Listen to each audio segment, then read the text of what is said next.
සර්ලා මරන්නේ පඩියෙන්. අපි කුලියට. දෙකේ ලොකු වෙනසක් නැහැ. යුද්ධෙදී අපි වෙඩි තියන්නේ අපිට වෙඩි තියෙන උන්ට. උන් මරුණාට අපිට කිසිම ප්‍රශ්නයක් නැහැ. උන් හිත හදා ගන්නවා ක්‍රම දෙකකට. එකක් කොමාරි පැනලා බේරෙනවා නැත්තම් මරාගෙන මැරෙනවා කියලා. මුළු ගමන පුරාම උන් ලෑස්ති වෙන්නේ ඒකට. හම්බ කරගත්ත දෙයක් නැහැ සර්. අවුරුදු 15ක් කුලිගේ වල ඉන්නේ.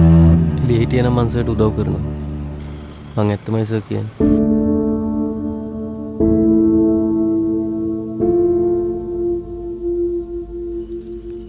සර්ට පේනවද අර සිකුරු තරුව? ඕනන්දිත මට පේනවා. සර්ට හෙට තව තරුවක් හම්බ වෙයි. මට තියෙන එකම තරුවක් නෙවිලා.